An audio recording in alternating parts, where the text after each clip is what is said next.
की स्वीकार कीजिए। कल रात है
आप ऑर्डर दीजिए तो मैं खाना तैयार करके लाती हूँ। वैसे नहीं, ये भोजन करने वाले साधु नहीं है।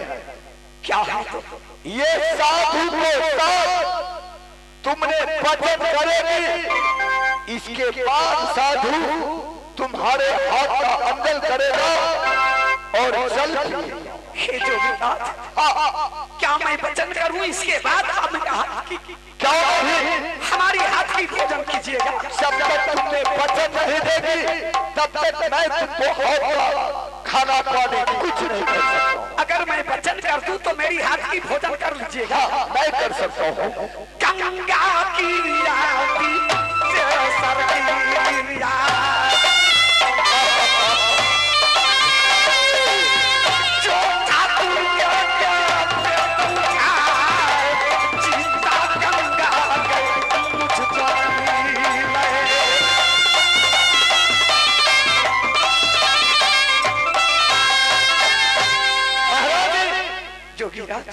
तुम्हारे वचन तो मैं सुन लूं। मैं तो सती नारी, मेरे वचन सुन लो। मैं 6 महीना का बालक बन करके तुम्हारे बदन को पूरे कपड़ा हटा करके और रंगा जब तुम बनेगी तुम्हारे खाना खाओ।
मेरा कोई मतलब नहीं है। मेरे साथ वचन करेगी जो मैं 6 महीना का बालक बनूंगा, पूरे बदन का कपड़ा तुम्हारे शरीर से हटा दूंगा और नंगा तुम्हारे जान पर बैठ करके मैं भोजन करूंगा। क्या मैं 6 महीना की बालक बनाकर अपने गोद में मैं खिलाऊं भोजन? क्यों नहीं? ना ये नहीं।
जोगी की साथ में वचन कर चुका हूं।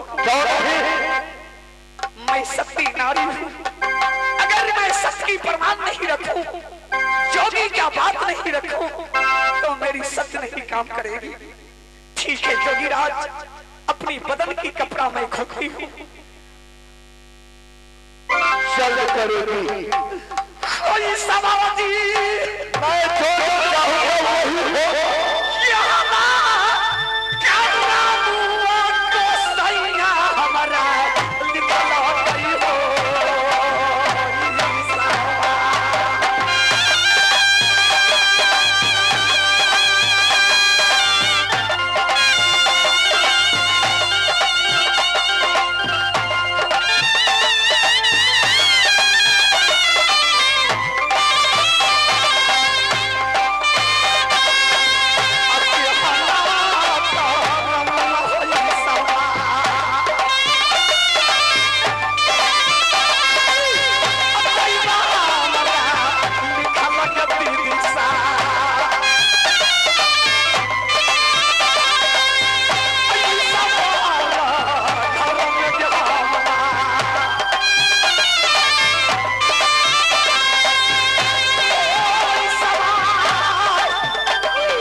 योगीराज, अब क्या करना है?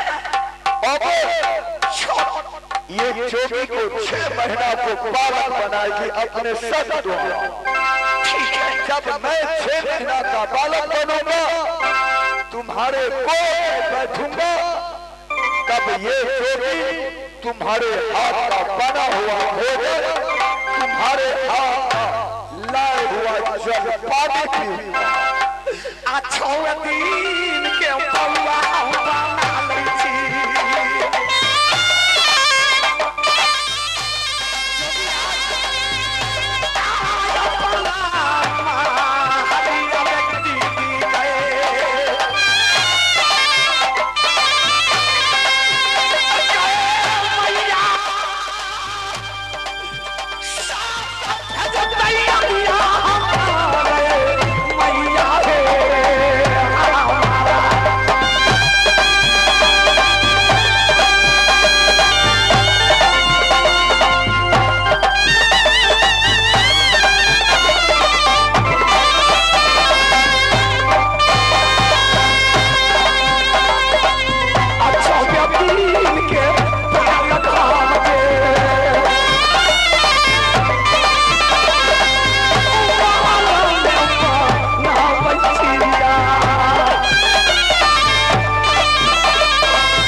बालक बना ली अपनी गोद में बैठाकर मैं भोजन कराती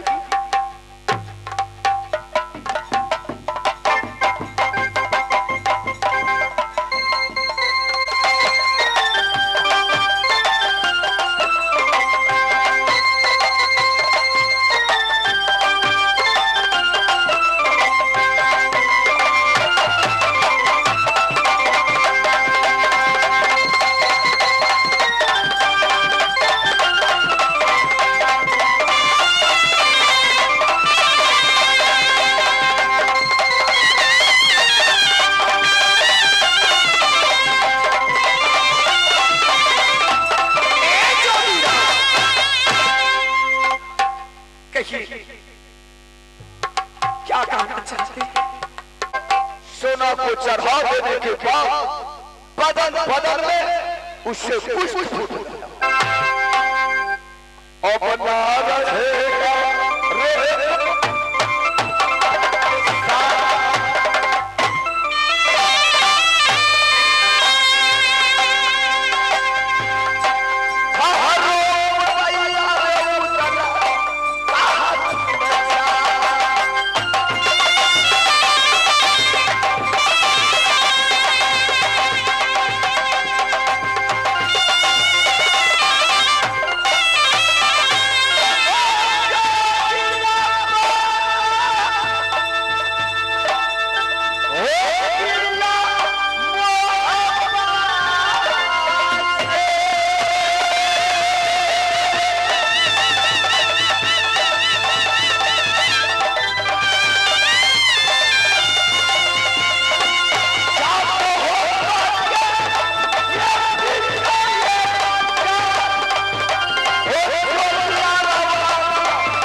राज मुझे लंका बनाकर भोजन कर दिया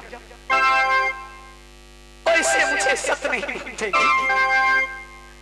इस समय अपनी महल के अंदर जाकर आराम करती स्वामी को इंतजार करती